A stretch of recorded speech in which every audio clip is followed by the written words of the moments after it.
Hi everyone, Diablo 4 Season 8 is just around the corner. It starts on Tuesday, and of course Maxroll is here to bring you all the updated builds and tier lists. In fact, the tier lists are already up live on the page. You can find them down in the description or on Maxroll, and I want to talk about them a little bit to give you a bit of a picture of what is going on here. So we have the Endgame and Pit push builds tier list, which is kind of like the main tier list, I guess, that most people look at. So we also spend the most time making this one. And I'm gonna talk through like what is going on here, because a lot of people already start asking questions. We also have speed farming tier lists for like, endgame T4, just kind of blasting. We have a bossing tier list for mostly tier 4 bosses, if you want to take down Belial and these kind of things. Leveling, of course, 1 to 60. And also honorable mentions, a unique items tier list and the rune words tier list. So if you just want to get a bit of a feel of, how valuable are these items, maybe in how many builds are they used and so on, then you can go by this as well. In fact, I would kind of want to start at this point here because we have the new builds, or rather the new items that are highlighted here with a little plus.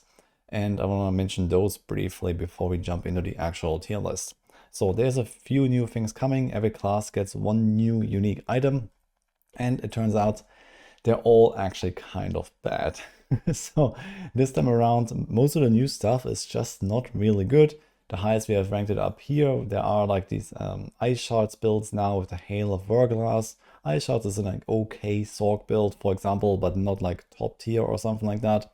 It's kind of like in the middle, I think.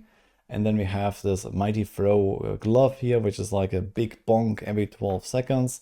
Mighty Throw has been pretty strong in the past. It remains pretty solid, but again, also not really a top tier thing. And those are the like two top items that they introduced basically. We have like the Dead on Arrival, Poison Trap Rogue. This is just not happening. So tough luck there. Then we also have the human form druid, which turns out to be just not really enough. There's like this helm that they introduced in order to give yet another option for the helm slot compared to the bear form helm Basilis and the wolf form Tempest Roar. Now we have this. Now this is probably somewhat usable. It's not like absolutely trash or something, but it just doesn't really make the cut. So it also doesn't really impact anything for like the overall druid meta. And we have the Sanguivore Blade of Seer. This is like an Army of the Dead / minion weapon for necromancers, which is kind of like a fluff / just for fun kind of setup. Cool effect, but also relatively bad from what it seems so far. And lastly, there's the Sunbird's Gorget. This is a new Spiritborn neck that allows you to basically play Righteous Fire from Path of Exile. And that is somewhat usable for mostly like T4 speed farming or so. In fact, we actually put this into some variants on the Evade guide.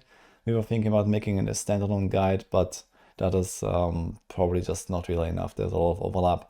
So we have it there at least. Now, with that being said, there's also the boss powers. So we might have seen this from the PTR. So we have, for example, this Wandering Death Beam while you channel. It kind of like shoots around you. This was like one of the prominent highlights here. We also had, for example, these Belial eye beams that rotate around you when you press a potion. Rogues had some really strong builds here. For example, I was blasting with this pretty hard. And we also had stuff like the Ashava Spiritborn with this wave that Ashava spits out. You could use that. And in general, there were a lot of these like really crazy overpowered boss builds on the PTR, and they have effectively all been nerfed into the ground. There was a little bit of hope for especially this build here to maybe survive this whole like nerf fiesta basically. But I also have very low hopes of even the Spiritborn being able to use any of those powers. The Ashava power itself was actually buffed, but a lot of our powers were nerfed, and all powers together were also heavily nerfed, going from the PTR to the live server. And well, this performance that we see here right now with my build was somewhere in the range of like current S tier builds of what we have on our tier list. But if you then consider that there were multiple layers of nerfs to this, I don't think this is actually really going to pop off at all. There's also like the Skirk's Toxins power, which is effectively a Thorns build, but with poisons. I also don't really believe in that because, well, you have to rely on monsters hitting you to do any damage yourself, and also don't think that it's gonna go anywhere. So a lot of people seem to be very optimistic about especially Spiritborn. I am not, and at least so far we have decided to not make a new guide for this setup. We'll see if there is any chance, but realistically, at the very least, this will not be our starter build, because you actually need some paragons to scale up the powers. There's like a hidden modifier depending on your paragon level. So as you get a higher level, they will do more damage. So at the very least, if you're planning to do a Spiritborn start and you're very optimistic about it, this is probably not happening. Now, with all that being said, let's jump into the tier list here. So we have all the tier lists updated here on Maxroll. You can find them all here. You can also find individual class tier lists. They're basically just a mirrored copy of these, overall tier lists, but just for that class if you're only interested in one of them. But here we have everything, and oh boy, do we have many builds these days. In fact, there's a lot of new builds coming in as well, so they're not just ready yet. So the updates are rolling in as I speak, basically. So half of them are done, a few are not, some new are coming still. The plan is we have everything updated before season launch on Tuesday. So at the very least, you will be able to check it all out on the launch day, but a lot of stuff is already done.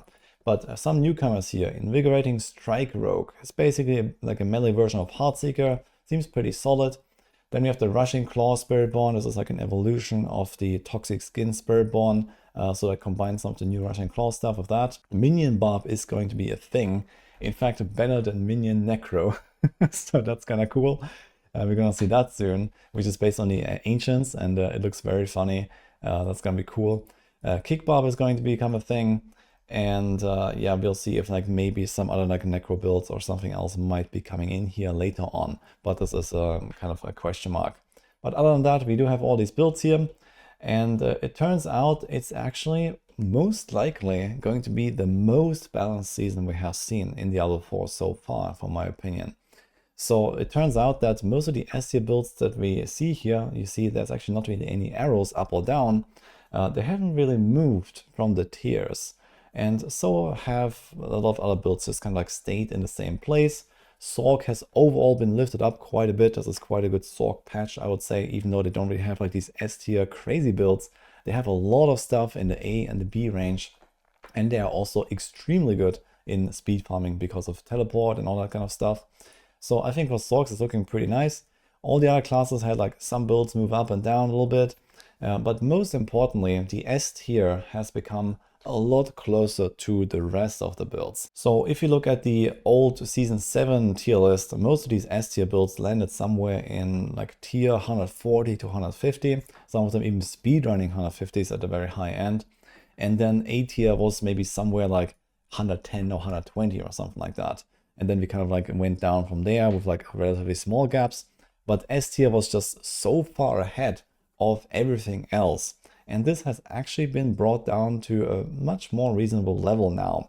So the S tier builds are obviously better than the A tier builds and so on, but it's not by such a ridiculous margin that Bloodwave just walks in and does 100 times more damage than the next build or something like that. So I gotta say, it seems like Blizzard has done a pretty good job with the balance here. While the overall S tier meta hasn't changed, you can actually play a lot of other builds now without really feeling bad about it, which I think is a good thing. Overall, it has shifted a little bit inside of the tiers as well. So sometimes we try to rank them a little bit. This is like kind of like the overall strongest build that we expect right now. So overall, Necro is looking really at the top here, basically a little bit ahead in terms of like pushing and going to the highest tiers. But also keep in mind, this is really largely based on like the top clears that we expect these builds to have here with the endgame tier list. So the overall power of the build, and it doesn't necessarily represent the quality of life or the speed of a build or how easy it is to actually set it up, for example. There are certain setups that have very high-end requirements for specific cooldown breakpoints, or they're really tricky to play. So there's always something to keep in mind. And in that case, yeah, it's not just the power that matters, I think, when you choose a build. The main reason why all these builds have moved down so much is because a lot of stuff was very ultimate based. So we see here Bloodwave was there, Cataclysm Druid was there. So these builds had like insane scaling through the ultimate builds. And this has been capped, for example, and a bunch of other stuff has been changed. For example, runes. There was like the Quax rune that people were snapshotting, or the Xan rune for overpowers. So some pretty powerful effects that, especially for these longer lasting abilities, would be really impactful those have been basically nuked. Snapshotting is barely a thing right now, at least for the runes. There are still other ways to snapshot. For example, Cataclysm Druid still does that with the provocation passive on the Druid.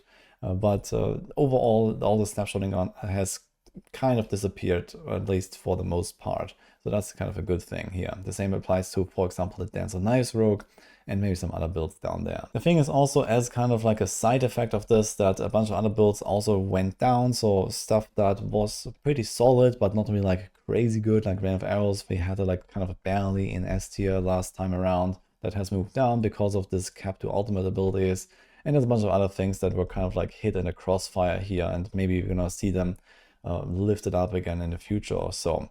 But yeah, this is kind of what you can expect. So S tier is better than the rest, of course, but not by such a ridiculous margin to like times 100 of the rest or something like that. One important note here is that we're probably gonna see some extremely high end on Lightning Spear Sorg yet again. This is largely due to a bug, so you can, with a 1 in 33 chance, start a run in the pit and get permanent overpower for the entire run every time you cast your Lightning Spear. So this is a massive buff. It's like a 10 plus tier buff to your damage or something that just randomly appears, basically.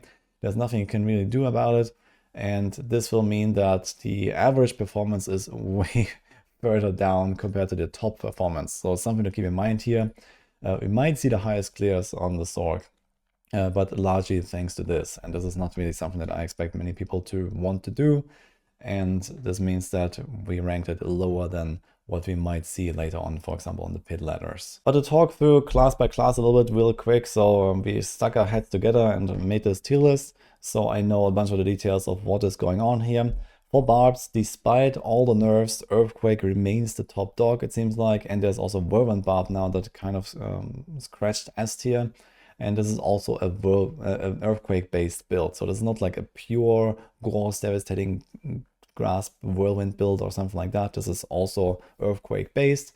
This stuff, despite heavy nerfs to Earthquakes, will remain at the top, it looks like, but there's a lot of variety on Barb. You see here in A tier we have a bunch of builds, in B tier we have a bunch of builds.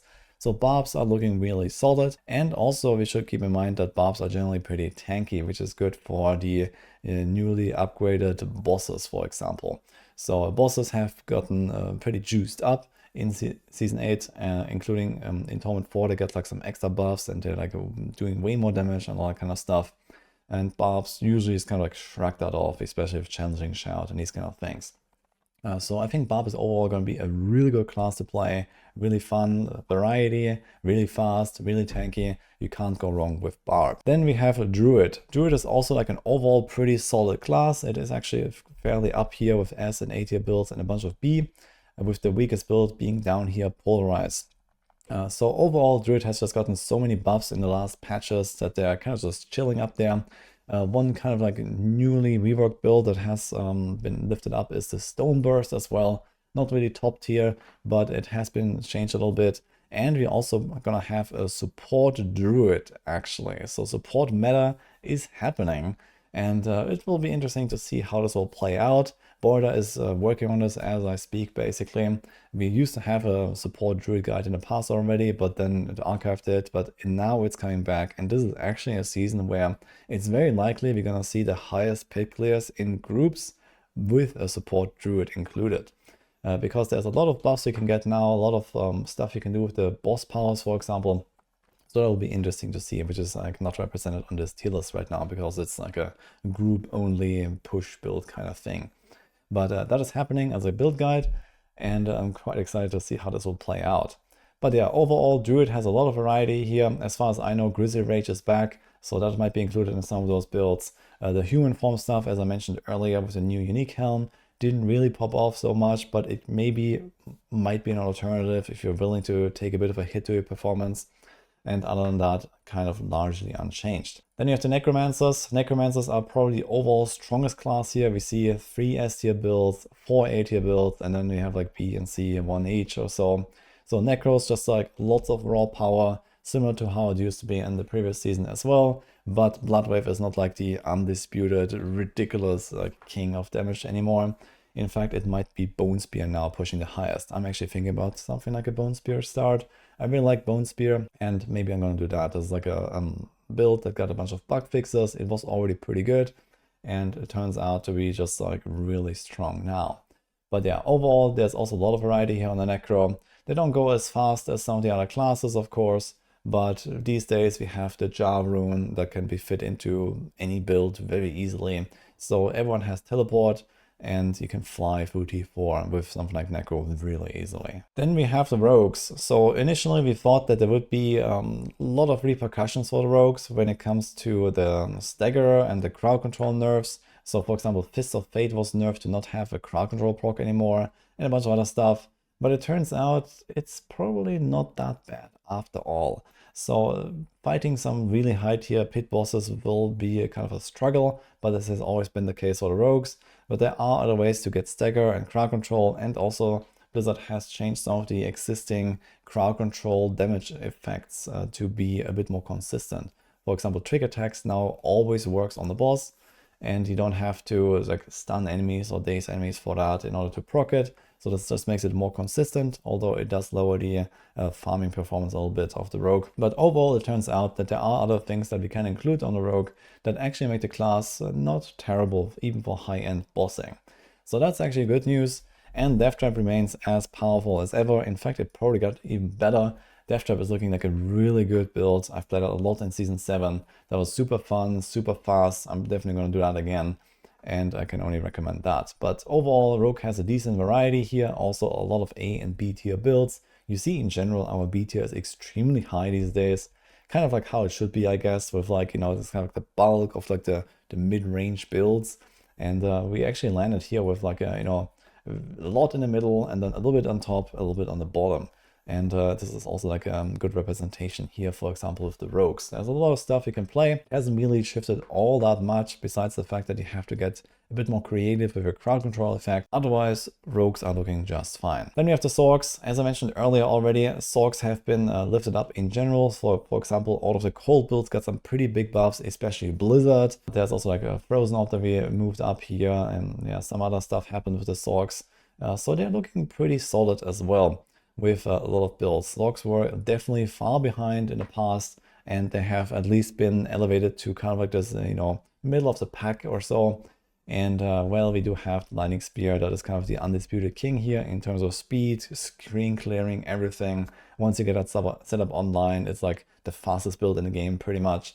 And it has its potential to do this like weird 1 in 33 fishing to go really high if you want. But one note here is also that glyph leveling has been made a lot easier. Everyone is going to get the glyphs to the 100 with enough time investment these days, because Blizzard has actually made it so that even like up to minus 50 tiers of your glyph, you can still level it up now with a very low chance. So it will take a while. But even in, for example, minus 20 tiers, if you're farming a tier 79, you can level a 99 glyph to 100 with an 8% chance per upgrade, which is roughly 1 in 3 runs. So even if you kind of struggle to go all the way to pit 100, for example, with like some of these like lower ranked builds or so, you can still kind of grind out your glyphs all the way to maximum. So this is something to keep in mind, and also why I would encourage you to play some of the fun stuff that is like maybe new or that you really want to play, and not so much look at just the power of a build. And lastly, you have the Spiritborn. So I've been working a lot on these guys here as well, together with some of our guys. And it turns out Spiritborn just didn't really get much. In fact, we moved down Quivalry, just to be a bit cautious, I guess, down to B tier as well. I tried it on the PTR, and yeah, without the boss powers carrying the class, there is really not much left. Quivalry is just kind of like the king of the class still. Maybe we're going to move it up again a little bit, depending on how it goes. I might start one, or at least play one very soon after launch and see what I can do with the Spiritborn. But yeah, overall, nothing has really changed. There were like some very slight buffs to basic attack builds, and yeah, some rune changes come in there, and yeah, some new stuff here with the Rushing Claw, but nothing that is really that relevant for endgame. And as I mentioned earlier, the new Sunbird Amulet is mostly just a tier 4 farming thing, so it doesn't really like impact any high-end setups. So overall, yeah, Spiritborn is looking like okay to rather bad. We have actually a lot of like low-ranked Spiritborn builds there that, yeah, will be able to farm T4 relatively comfortably, but not really go much beyond that. So some candidates here, Razor Wings and Rake, and Evade is, for example, a pretty good farming build, but it just doesn't push high, for example. And well, we have like all these like Kappa builds here that are pretty solid, but nothing special at all. So it kind of looks like Spiritborn is actually kind of on the weakest side here. So this was the endgame and pit pushing. So this is, you know, keep in mind mostly the raw power of the builds. So we'll see how everything will play out, but this is currently our best estimate here. For speed farming, things are a little bit more lenient, so you see that this shifts quite a lot when you know, damage is not really the biggest concern, when you're just like one-shotting everything Torment 4 anyway.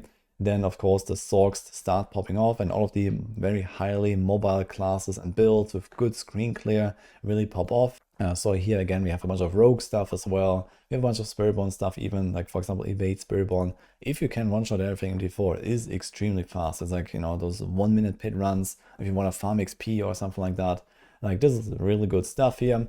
And basically all of these builds here, yeah, even something like Bloodsurge Neko can do that. If you can like one-shot the entire screen, teleport around with a Jar Rune if you have to, or if you have the class itself, well, you can do really fast clears. So if you're looking for, you know, like Paragon 300 grind, then this is the tier list to look at. There's a lot more options than just pushing high. So I'm not going to go through every single build here, just kind of give you the big picture. But as you can see, there is yeah, a lot more things here going on with all the classes having something in S tier. So we, you know, try to benchmark this roughly by like, you know, clear times and so on. And well, at some points it's kind of like limited by the game itself with like loading times and, you know, all these kind of like fixed timers that are part of the game. And so going a little bit faster than another build usually doesn't matter all that much here. Then you have the bossing builds. I guess this is like somewhat similar to, for example, the endgame tier list, mostly based on raw power, because, you know, those builds at the top will one-shot everything in Torment 4 earlier than other builds. So with less investment, you just kind of walk into tier 4 and then do it. But some of them also have like mechanics that are kind of beneficial for bossing, or for example the barbs, they're like really tanky as well, so that's really nice, especially for stuff like Andariels and some of the new bosses that can be pretty tough. So in that case, we have this here ranked high and more than some of the other builds. But eventually, I think a lot of builds will actually get to the point where it will just be one-tapping the Torment 4 bosses yet again, although the requirements are a lot higher than in the past. So you don't do that with like a really trashy setup unless you're playing like the best build possible or so. Worst case, I recommend try farming those bosses on Torment 3 for a while maybe, where stuff is a little bit easier and you actually have the damage to just blast them down. You don't lose all that much in terms of loot and efficiency.